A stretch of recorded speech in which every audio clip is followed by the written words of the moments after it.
कोई कितना भी दुखी हो, कितना भी रोता हुआ निराश हो, किंतु नारद का दर्शन उसे हो जाए तो उसका जीवन धन्य हो जाता है। वो व्यक्ति भी मुस्कुराने लगता है। आज आप जैसे संत स्वयं इतना दुखी हैं। नारद जी ने संत कुमारों के चरणों में गिरकर रोते हुए कहा, संत कुमारे के चरणों में साष्टांग लेट गए और रोते हुए कहा, मैं पृथ्वी पर आया, पृथ्वी को सर्वश्रेष्ठ मान करके समझ करके मैं यहाँ आया, तो इधर मैंने देखा कोई सत्य नहीं बोलता, सभी लोग झूठ बोलते हैं। मानव की ऐसी भ्रांति हो गई है कि वो सत्य नहीं बोलता, दुराचारी परायण में जीवन व्यतीत कर रहा है। अगर कोई एक बार सत्य बोल देता है तो मानो ऐसा लगता है कि वो राजा हरिश्चंद्र है। कहता है हमने ये बात सत्य कही है, और झूठ जीवन में दिन में या जीवन में 50 बार बोले तो भी नहीं सोचता, और यदि सत्य बोल दिया तो कहता है हम तो राजा हरिश्चंद्र हैं, हमने सत्य का पालन किया है। इधर नारद जी बोले, घर में नई बहू की चलती है। संत कुमार बोले, घर की बहू है उसकी चलनी ही चाहिए, परंतु घर में नई बहू की चलती है तो सलाह बड़े बुजुर्गों से लेनी चाहिए। यहाँ तो फिर नारद जी कहते हैं, घर में बहू की चलती है और सलाह देने के लिए आते हैं साले साहब। तो हमारे ब्रज की एक कहावत है कि दीवार बिगाड़े आरो और घर बिगाड़े सारो। अगर घर में दीवारों में अलमारियां ज्यादा होंगी तो दीवार बिगड़ जाएगी, और घर में अगर साले जी को ज्यादा बुलाओगे तो घर भी बिगड़ जाएगा। तो इधर नारद जी कहते हैं, मैं पृथ्वी को उत्तम लोग समझ करके सभी में भ्रमण किया, परंतु मुझे कहीं पर शांति नहीं मिली। तो इधर मैं उत्तम लोग समझ करके श्रीधाम वृंदावन में गया, तो उधर श्रीधाम वृंदावन में गया। मने चल रे वृंदावन धाम में, राधे राधे गाएंगे। मन चल रे वृंदावन धाम, राधे राधे गाएंगे। मन चल रे वृंदावन धाम, राधे राधे गाएंगे। मन चल रे वृंदावन धाम, राधे राधे गाएंगे। मन चल रे वृंदावन धाम, राधे राधे गाएंगे। जय राधे राधे गाएंगे, राधे राधे राधे राधे गाएंगे, राधे राधे गाएंगे। राधे राधे गाएंगे, श्यामा को मनाएंगे। राधे राधे गाएंगे, श्यामा को मनाएंगे। वहाँ बन है ओ बना बन है जे बिगड़े काम, राधे राधे गाएंगे। मन चल रे वृंदावन धाम, राधे राधे गाएंगे।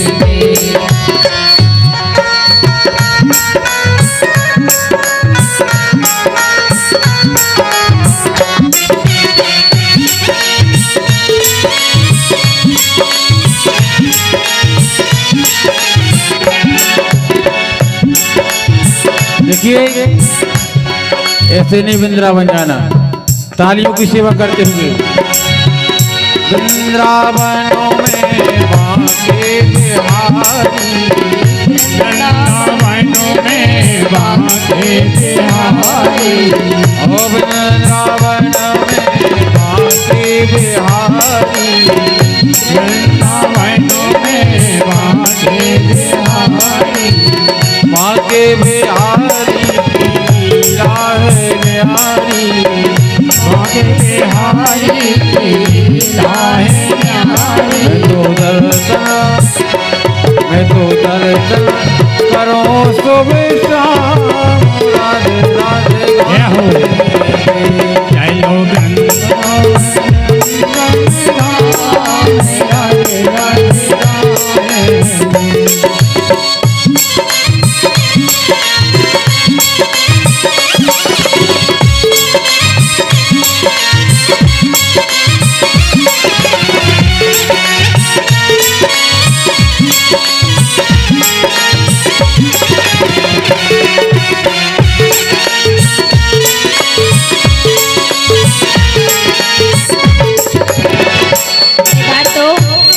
इधर तो ऐसा लग रहा है कि कब कथा बंद हो और कब व्यास जी जाएं और हम तान दुपट्टा सो जाएं।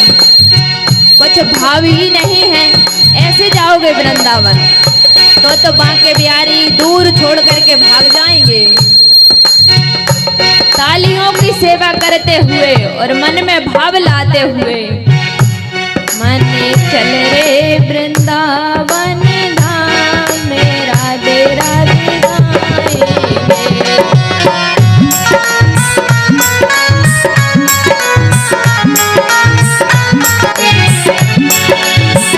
वृंदावनों में यमुना किनारा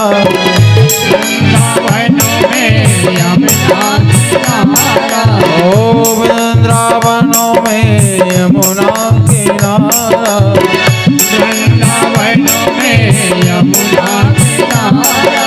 हाँ वहाँ पर बहती शीतल धारा वहाँ पर बहती शीतल धारा।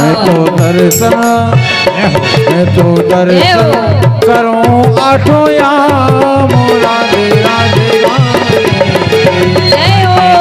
तालियों की सेवा मन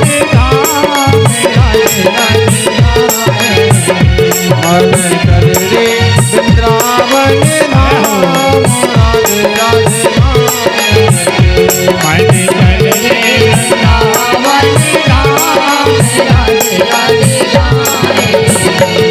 जय राधे राधे गाएंगे राधे राधे गाएंगे श्यामा को मनाएंगे श्यामा को मनाएंगे। मैं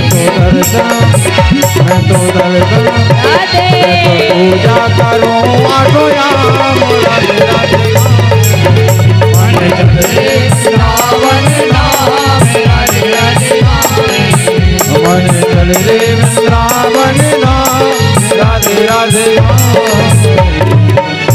वृंदावन धाम की जय हो। श्री बांके बिहारी लाल सरकार की जय हो। इधर तो नारद जी कहते हैं मैं उत्तम लोग समझ करके श्री धाम वृंदावन में गया तो उधर मैंने एक कौतुक देखा। एक नवयुवती वहां पर बैठी है और दो वृद्ध पुरुष उसके पास मूर्छित पड़े हुए हैं। तो उधर उस युवती ने मुझे बुलाया तो उस युवती ने मुझे बुला करके अपना परिचय दिया। तो उसने कहा मैं स्वयं भक्ति देवी हूँ। ये दोनों पुत्र मेरे ज्ञान और वैराग्य हैं। श्री धाम वृंदावन में आते ही ये दोनों मेरे पुत्र मूर्छित हो गए और इन पर बुढ़ापा आ गया। ये दोनों ज्ञान और वैराग्य हैं और मैं भक्ति देवी हूँ। तो इधर नारद जी ने उन्हें वेद वेदांत का पाठ किया। वेद वेदांत का पाठ किया परंतु थोड़े समय के लिए उनकी मूर्छितता खुली, फिर से मूर्छित हो गए।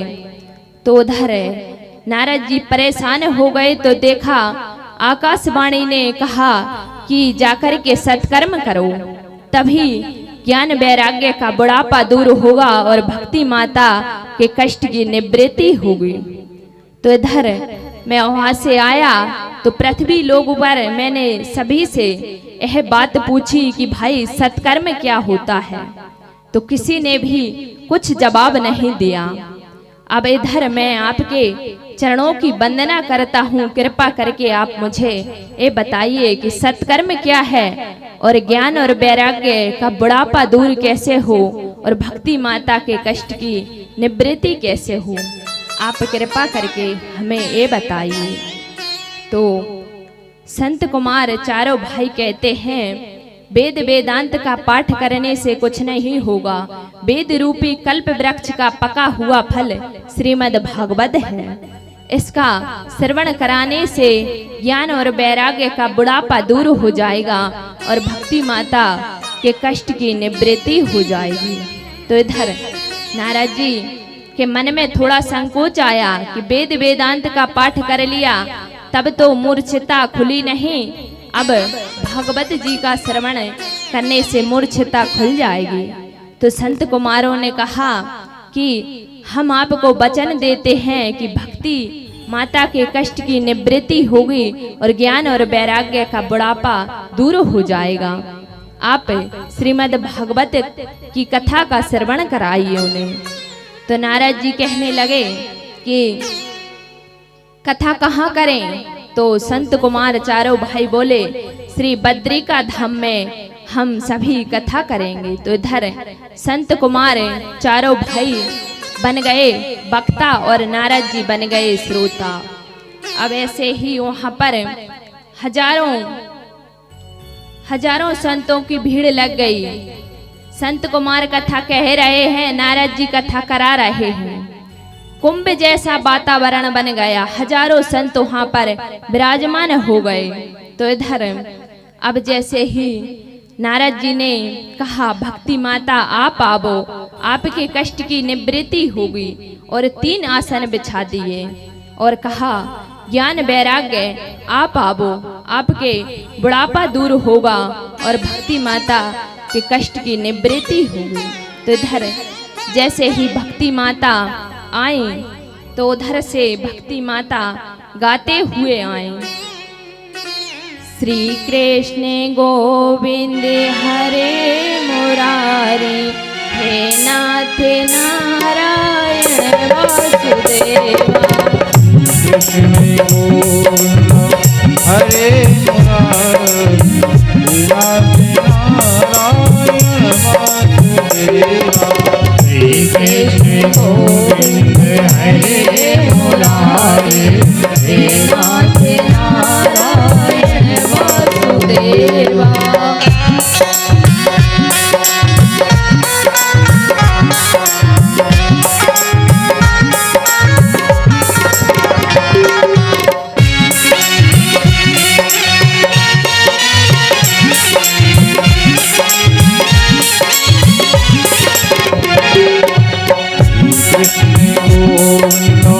हरे मुरारी, हे नाथ नारायण वासुदेवा।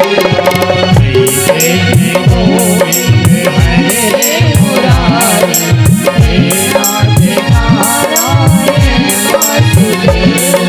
हे नाथ नारायण वासुदेवा, हे नाथ नारायण वासुदेवा। हे नाथ नारायण वासुदेवा, हे नाथ नारायण वासुदेवा। हे नाथ नारायण वासुदेवा, हे नाथ नारायण वासुदेवा। हे नाथ नारायण वासुदेवा, हे नाथ नारायण वासुदेवा। कृष्ण गोविंद हरे मुरारी, हे नाथ नारायण वासुदेवा। श्री कृष्ण गोविंद हरे मुरारी, हे नाथ नारायण वासुदेवा। जय हो, तालियों की सेवा में।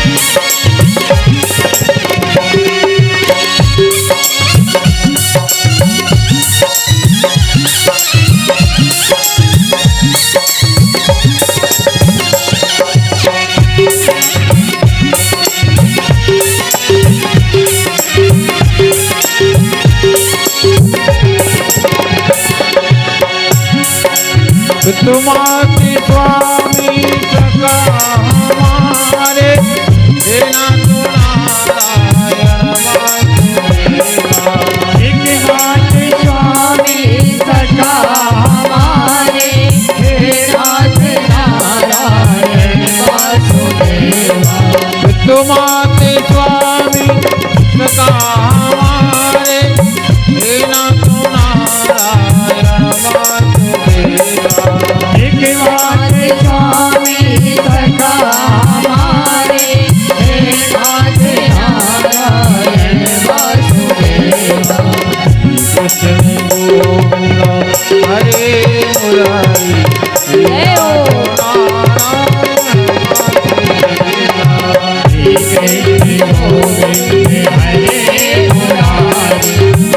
नाथ नारायण वासुदेवा।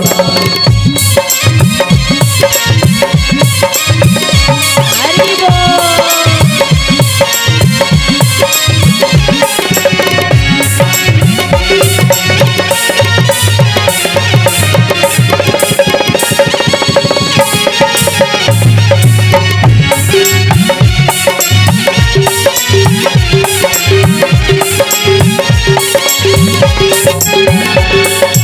देहांत काले तुम सामने हो, बंसी बजाते मेरे मन को लुभाते।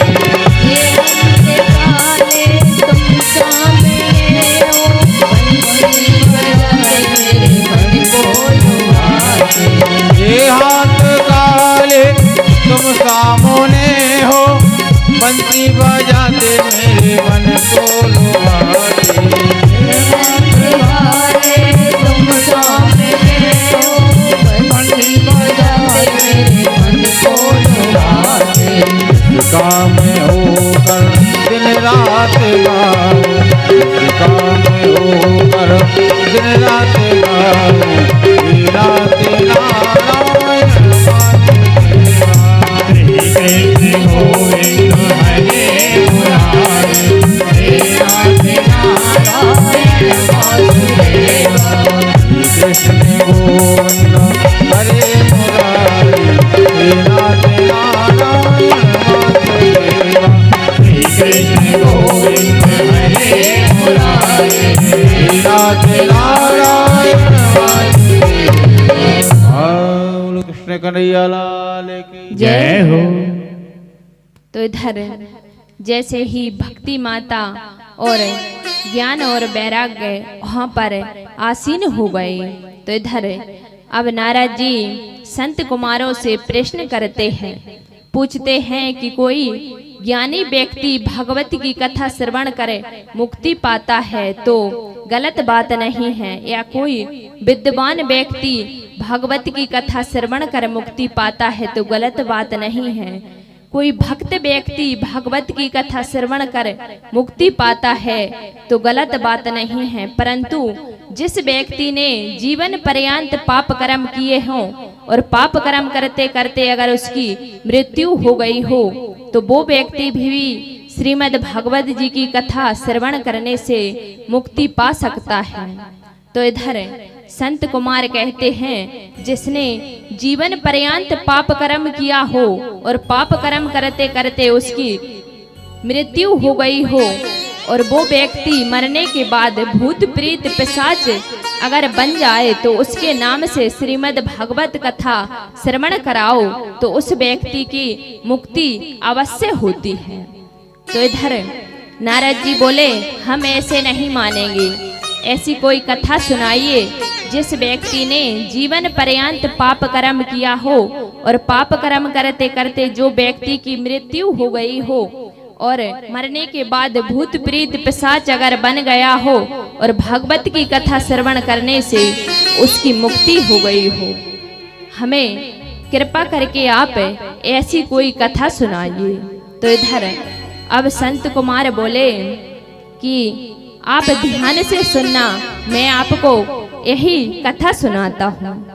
तो तुंगभद्रा नदी के किनारे एक अनुपम नगर बसा हुआ था। उस नगर का नाम था उत्तम नगर। तो वहाँ पर सभी लोग वास करते थे।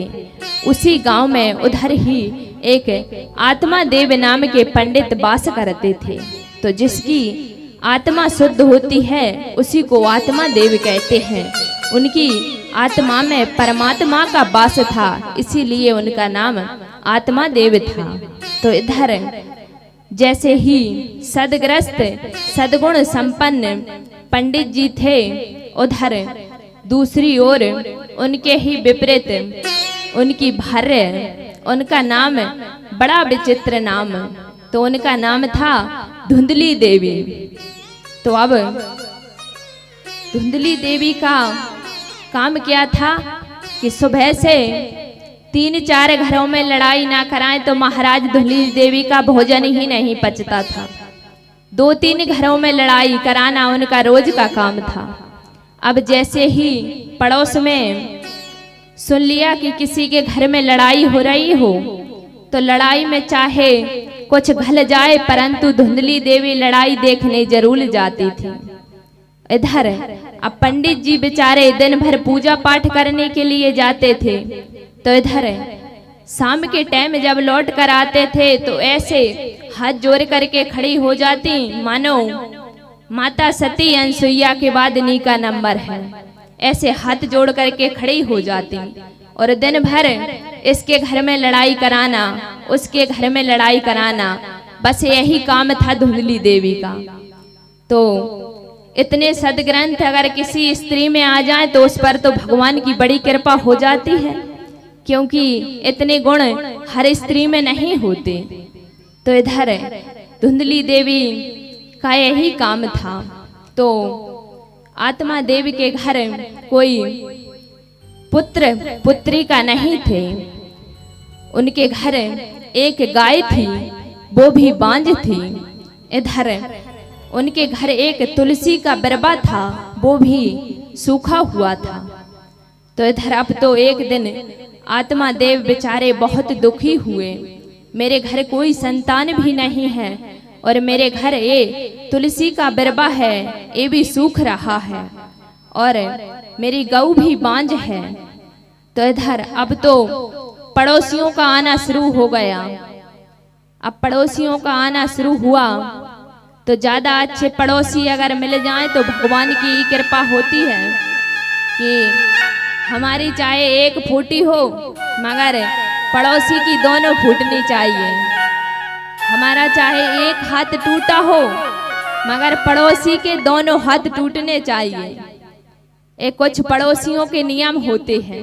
तो इधर जैसे ही पड़ोसियों का आना शुरू हो गया, बोले तुम्हारे घर कोई संतान नहीं है, तुम्हारे ऊपर देवता खुश नहीं है, पितृ तुम्हारे ऊपर खुश नहीं है, तुम्हारे यहाँ कोई संतान भी नहीं है और देखो तुम्हारा तुलसी का बरबा सूख रहा है, तुम्हारे ऊपर भगवान की कृपा नहीं है। तो इधर कहा तुम्हारी गऊ बांझ है, देखो भगवान तुमसे खुश नहीं है।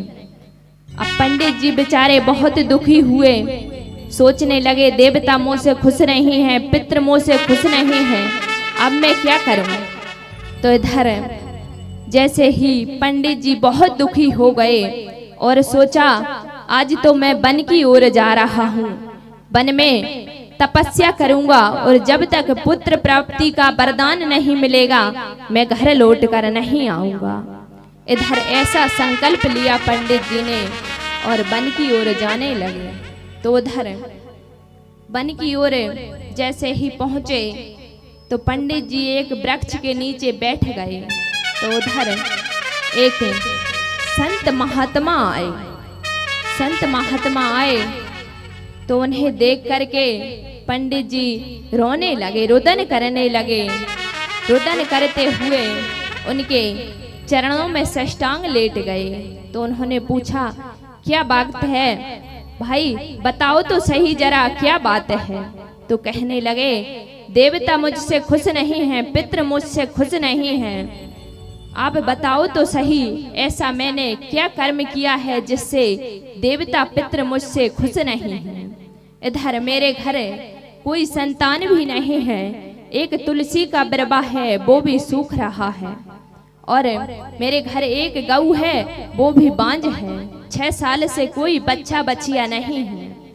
तो इधर संत महात्मा ने पंडित जी से कहा, संत जी कहने लगे, संत जी कहते हैं कि गोविंद को ही अपना पुत्र मानो, गोविंद को ही तो पुत्र मान लो, गोविंद सर्वै परे है, वो तुम्हारी नैया पार कर देगा। तो इधर पंडित जी कहने लगे यही तो बात है, इन संतों के सामने घर की बातें क्या बता दो, ये तो वेद वेदांत का पाठ करने लगते हैं, ये तो ज्ञान बांटना शुरू कर देते हैं। अब कहने लगे मुझे पुत्र प्राप्ति का वरदान चाहिए, नहीं तो मैं आपके चरणों में सिर फोड़ करके मर जाऊंगा और ये ब्रह्म हत्या आपको लगेगी। तो इधर उन्होंने देखा तो उन्होंने मस्तक पर देखा तो कहा, अगले 7 जन्मों तक तुम्हारे घर कोई पुत्र पुत्री का योग नहीं है, 7 जन्मों तक तुम्हारे घर कोई संतान नहीं होगी। इतना कहा पंडित जी से, पंडित जी चरणों में साष्टांग लौट गए। बोले, आप अगर मुझे पुत्र पुत्री का वरदान नहीं देंगे तो मैं आपके चरणों में सिर फोड़ करके मर जाऊंगा, और मैं ब्राह्मण हूं, ये ब्रह्म हत्या आपको लगेगी। तो इधर जैसे ही पंडित जी ने इतना कहा तो वो संत महात्मा हैं, वो संत महात्मा कहने लगे, लो मैं आपको एक फल देता हूँ, एक फल ले जा करके अपनी पत्नी को खिला देना और कहना 9 महीने तक नियम पूर्वक रहे तो आपके घर एक सुंदर पुत्र होगा। सो ही कह दिया कि 9 महीने तक एक समय भोजन करना है और कहीं जाना भी नहीं है, घर से बाहर नहीं निकलना है। इतना कहा पंडित जी फल को लेकर के घर की ओर आ गए।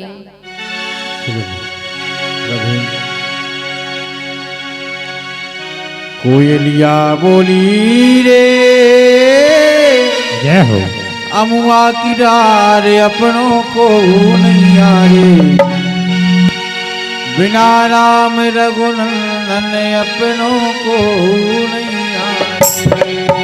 ओ हरिया बोली रे, बिना राम रघुनंदन अपनों को नहीं आए।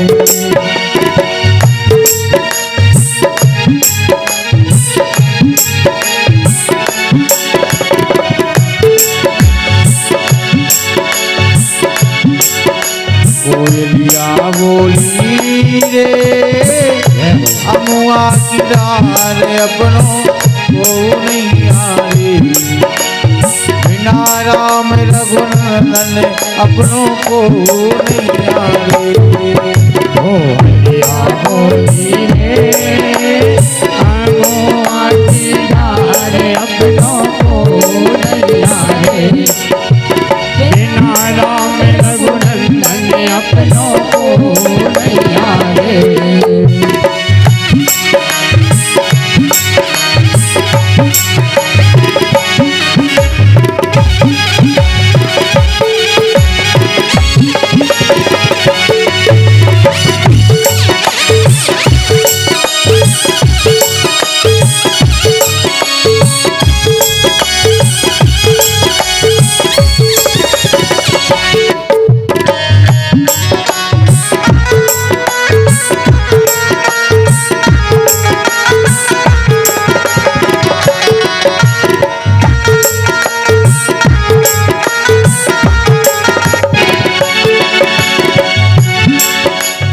बाग लगाए बगीचा लगाए और लगाए केला भैया, और लगाए केला। बाग लगाए बगीचा लगाए और लगाए केला रे भैया, और लगाए केला। बाग लगाए बगीचा लगाए, बाग लगाए बगीचा लगाए और लगाए केला भैया, और लगाए केला। बाग लगाए बगीचा लगाए और लगाए केला रे भैया, और लगाए केला। पिंजरा से हंस निकल गो, पिंजरा से हंस निकल गो रे गो, चामू अकेला अपनों को नहीं आए, अपनों को नहीं आए, बिना राम रघुनंदन अपनों को नहीं आए। ओ हलिया बोली रे, अमुआ की डार अपनों को नहीं आए, बिना राम रघुनंदन अपनों को नहीं आए।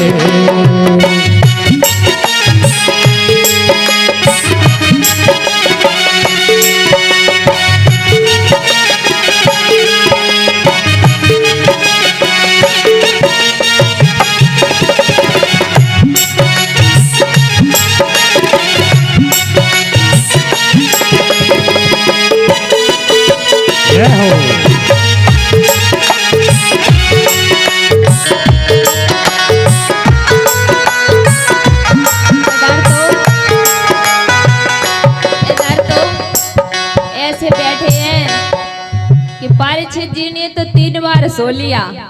हम यहीं से देख रहे हैं। सभी को, माताओं को भी बहुत जोर से नींद आ रही है। अब तो जय हो। अब भोजन पाके ही आई हैं, फिर भी कष्ट है बैठने में। तो मस्ती में झूमती हुई और तालियों की सेवा करते हुए बड़े भाव से जय हो।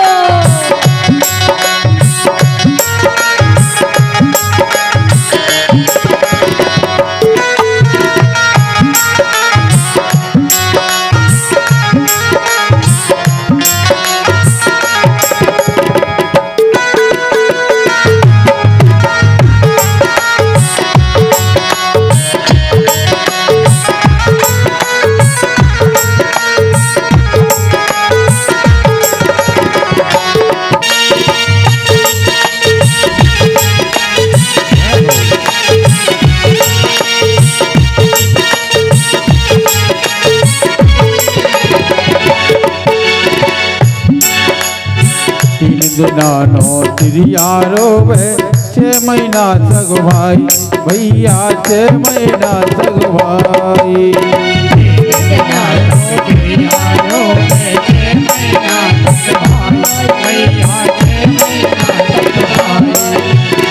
3 दिना नो तिरिया रोवे 6 महीना तक भाई भैया 6 महीना तक भाई।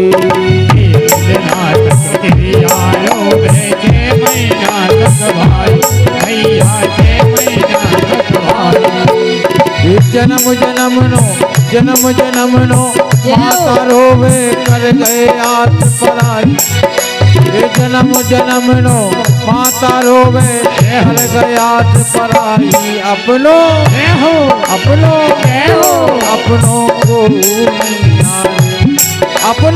को मैया रे बिना राम रघुनंदन अपनों को मैया रे बिना राम रघुनंदन अपनों को मैया रे।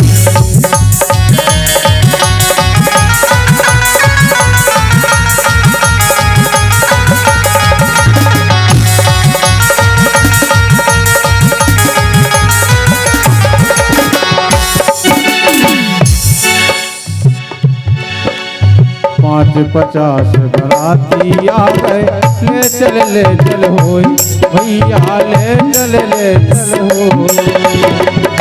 50 बराती आ गए ले चल होई भैया ले चल होई। 50 बराती आ गए ले चल होई भैया ले चल होई। 50 बराती आ गए ले चल होई भैया ले चल होई। कात कबीर सुनो भाई साधु कात कबीर सुनो भाई साधु जागत सबकी हो अपनों को नैया रे अपनों को नैया रे बिना राम रघुनंदन अपनों को नैया रे बिना राम रघुनंदन अपनों को नैया रे बिना राम रघुनंदन अपनों को नैया रे बिना राम रघुनंदन अपनों को नैया। बोलो कृष्ण कन्हैया लाल की जय हो। तो उधर जैसे ही पंडित जी उस फल को लेकर के घर आए तो इधर कहा इस फल को तुम खा लेना, हमारे घर सुंदर पुत्र होगा। एक संत महात्मा ने ये फल दिया है, हमारे घर सुंदर पुत्र होगा। तो इधर अब धुंधली देवी बहुत परेशान हो गई। अब पंडित जी ने कह दिया कि किसी के घर नहीं जाना और एक साल तक एक समय भोजन करना। इतना कहा, अब तो धुंधली देवी बहुत ज्यादा ही परेशान हो गई।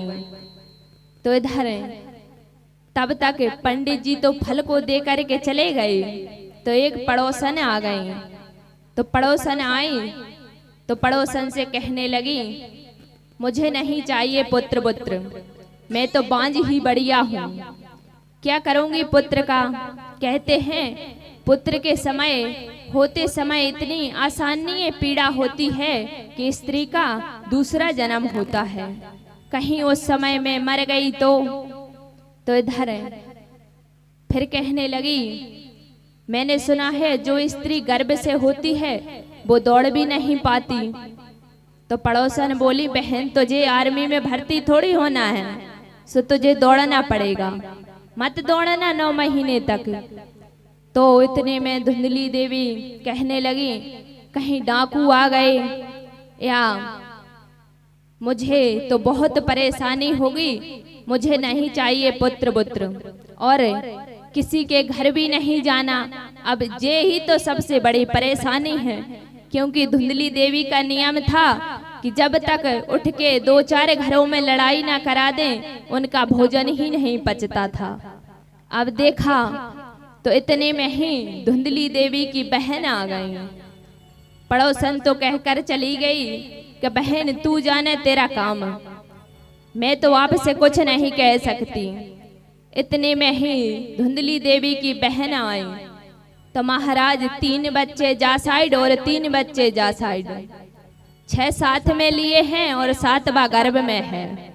इधर आकर के कहने लगी, अरे बहन किस बात की टेंशन, मैं गर्भ से हूँ, मेरे यहाँ बालक होगा, इस बालक को तू ले लेना, और हमारे घर थोड़ी धन की कमी है तो मेरे पति बहुत लालची हैं, तो उन्हें थोड़ा बहुत धन दे देना।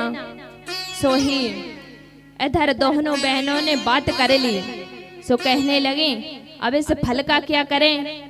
सो कहा, इस फल को तेरे पति सही फल लाए हैं कि नहीं इसकी परीक्षा ले लेते हैं, इस फल को ये तुम्हारी गौ बांझ है इसे खिला देते हैं। सो ही उस फल को ले जा करके उस गौ माता को खिला दिया। अब इधर जैसे ही इधर धुंधली देवी तो वही प्रतीक्षा में थी कि कब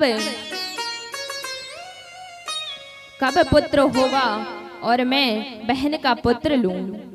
तो इधर जैसे ही पुत्र का जन्म हुआ, सो ही बहन ने इधर पुत्र को ला करके इधर पहुंचा दिया। कहा, धुंधली देवी ने पंडित जी से कह दिया हमारे घर सुंदर पुत्र हुआ है। इधर पंडित जी इतने खुशी के गदगद हो गए कि फूले न समाये, सभी में प्रचार कर दिया हमारे घर सुंदर पुत्र हुआ है। इधर जैसे ही बहन को कुछ धन दे दिया तो उसका पति धन में समझ गया। अब 3 महीने बाद उस गौ के भी पुत्र हुआ।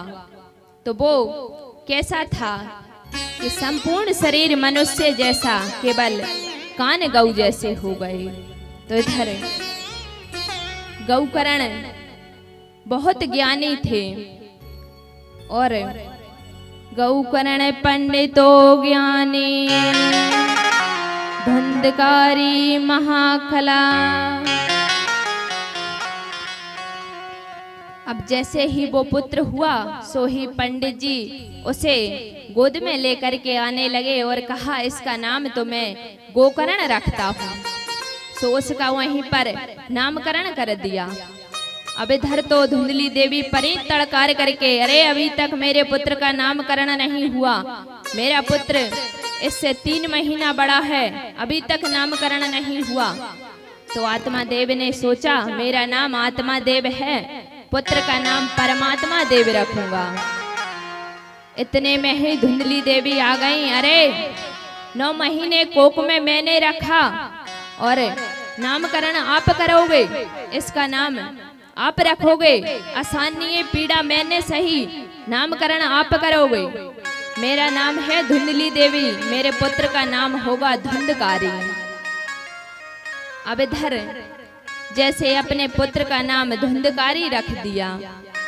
अब धुंधकारी तो इतने महान खल हो गए कि सुबह से निकले और जा से लड़ाई करे, बा से लड़ाई करें, इतने में कोई शिकायत करने घर आ जाए तो महाराज उससे पहले माताजी पहुंच जाती लड़ने।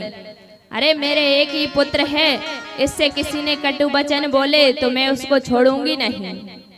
इधर धुंधकारी इतने महाखल हो गए कि मांस मदिरा पान करने लगे और सभी प्रकार के नशे करने लगे। तो इधर एक दिन आत्मा देव पंडित जी ने कहा कि पुत्र, तुमने मेरे घर को स्वर्ग जैसे घर को नरक का अड्डा बना दिया है, ये क्या किया तुमने?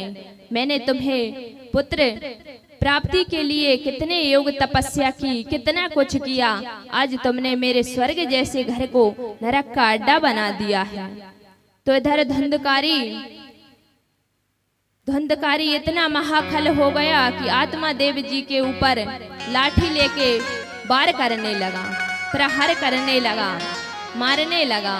तो उधर आत्मा देव जी रोने लगे, रुदन करने लगे। संत महात्मा ने सही वचन कहे थे कि गोविंद को ही पुत्र मानो, गोविंद ही सर्वै परे है। तो इधर अब गोकर्ण जी अपने पिताजी के पास गए। पिताजी के पास जाकर के कहा, पिताजी इस संसार में कोई किसी का नहीं है, ना ही किसी का पुत्र है, ना ही किसी की पुत्री है, ना ही किसी की माताजी है और ना ही किसी के पिताजी हैं। गोविंद को ही अपना सब कुछ मानो, गोविंद ही हमारा भव से बेड़ा पार कर देगा।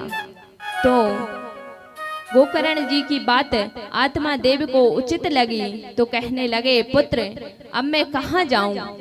तो गोकर्ण जी बोले, आप वन की ओर जाओ, वन में तपस्या करो, आपको गोविंद की प्राप्ति हो जाएगी। तो कहा, वन में जाकर के दशम स्कंद का पाठ करो, आपको गोविंद की प्राप्ति अवश्य होगी। तो इधर आत्मा देवी जी वन में जाकर के दशम स्कंद का पाठ करने लगे। अब धुंधकारी ने सोचा, बहुत अच्छा हुआ पिताजी चले ही गए, अब ये तो बहुत ही अच्छा हुआ, कोई रोकने टोकने वाला नहीं है। अब तो इतना दुष्ट प्रहार बढ़ गया कि माताजी से मांस खाने के लिए, मदिरा पान करने के लिए पैसे मांगने लगे। तो माताजी ने कहा, पुत्र सब कुछ तो तुमने ले लिया है, अब घर में कुछ नहीं बचा, अब मैं आपको क्या दूं? तो इधर कहा, तो माताजी पर ही प्रहार करने लगे, माताजी को ही मारने लगे। तो रात्रि में माताजी ने जाकर के और कुएं में गिर गईं। तो कुएं में गिर करके अपने पंच भौतिक प्राणों को त्याग दिया।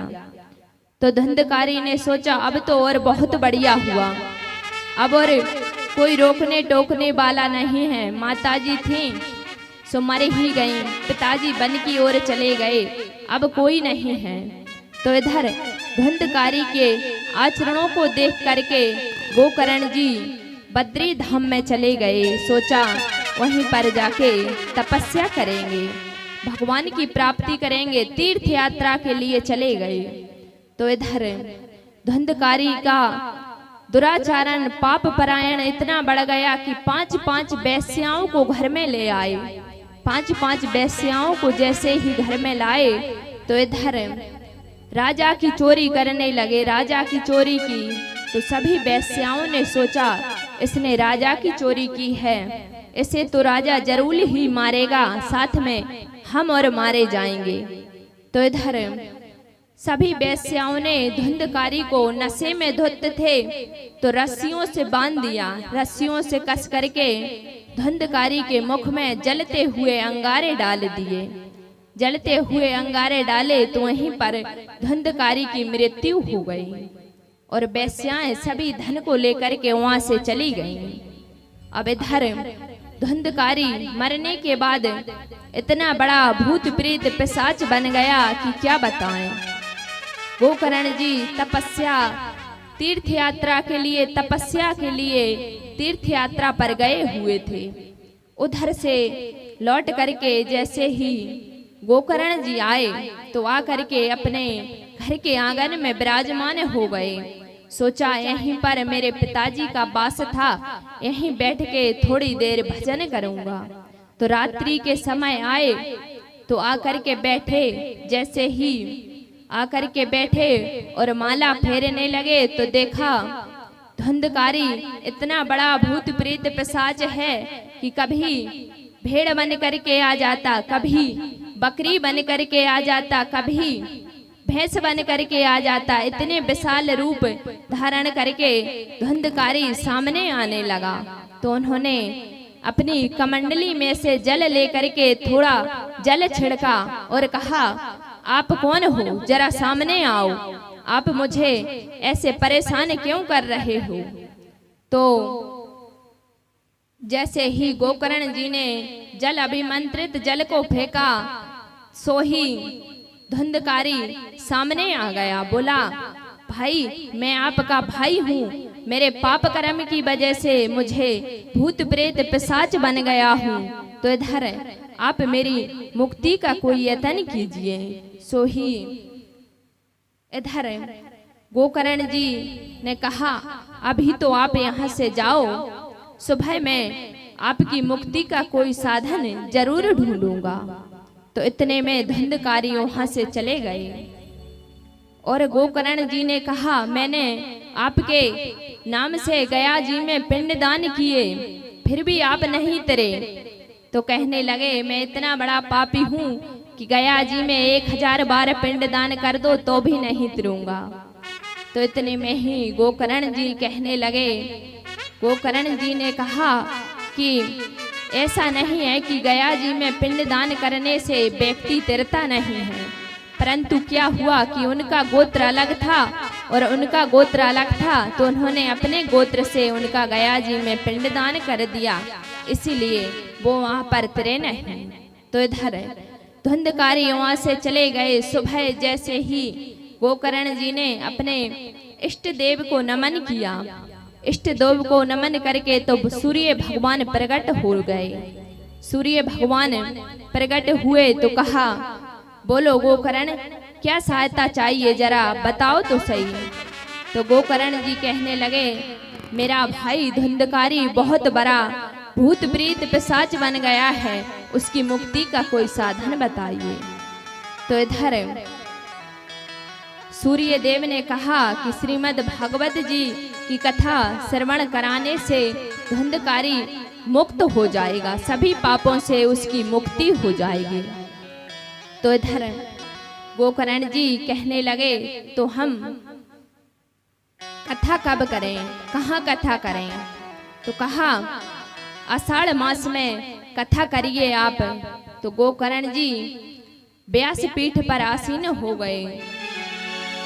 रोज थोड़ा थोड़ा हरि का भजन कर ले, रोज थोड़ा थोड़ा हरि का भजन कर ले, रोज थोड़ा थोड़ा हरि का भजन कर ले, रोज थोड़ा थोड़ा हरि का भजन कर ले। मुक्ति का कोई तू यत्न कर ले, मुक्ति का कोई तू जतन कर ले रे। रोज रोज रोज थोड़ा थोड़ा हरि का भजन कर ले, रोज थोड़ा थोड़ा हरि का भजन कर ले।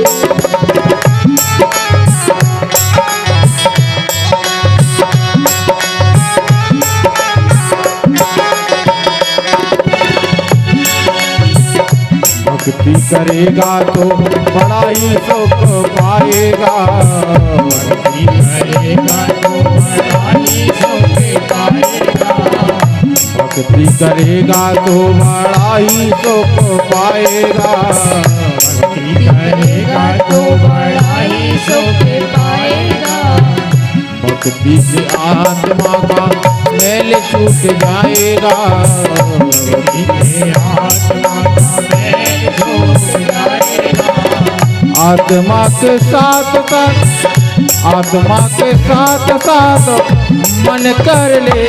रोज थोड़ा रोज थोड़ा रोज थोड़ा थोड़ा हरि का भजन कर ले, रोज थोड़ा थोड़ा हरि का भजन कर ले।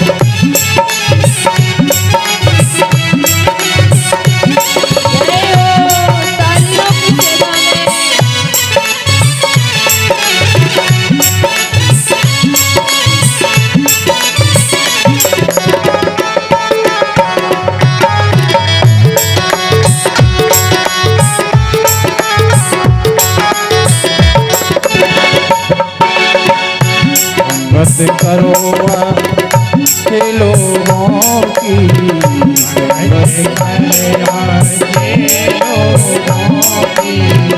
संगत करो अच्छे लोगों की,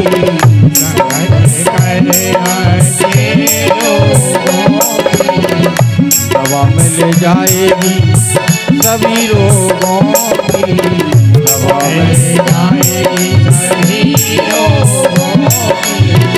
जिंदगी को अपनी, जिंदगी को अपनी चमन कर ले, जिंदगी को अपनी चमन कर ले, रोज रोज रोज थोड़ा थोड़ा हरि का भजन कर ले, रोज थोड़ा थोड़ा हरि का भजन कर ले।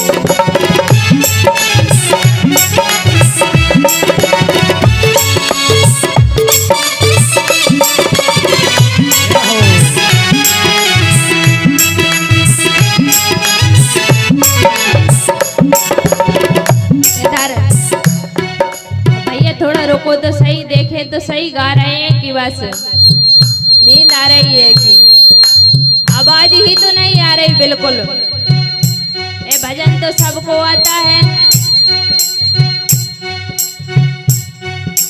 सभी लोग मस्ती में झूमते हुए और तालियों की सेवा। पारीक्षित जी की तो आंखें ही नहीं खुल रही। पारीक्षित जी मस्ती में झूमते हुए रोज क्या करना है? ये बात तो सभी लोग मस्ती में झूमते हुए रोज थोड़ा थोड़ा हरि का भजन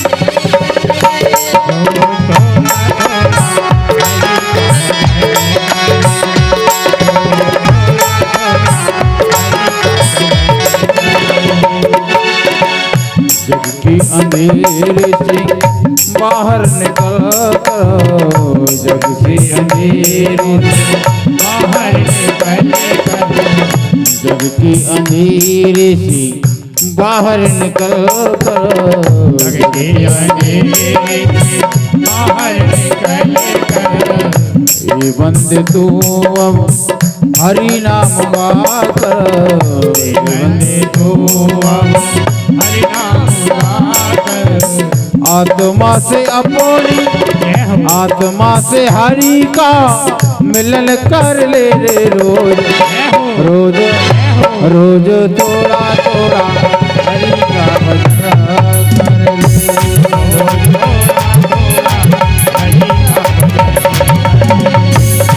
रोज थोड़ा थोड़ा हरि का भजन कर ले, रोज थोड़ा थोड़ा हरि का भजन कर ले। कृष्ण कन्हैया लाल की जय हो। तो इधर गोकर्ण जी व्यासपीठ पर बैठ गए और आषाढ़ मास में धुंधकारी की मुक्ति के लिए कथा की। तो इधर धुंधकारी तो भूत प्रेत पिशाच है, तो सम्मुख आकर के कथा सुन नहीं सकता।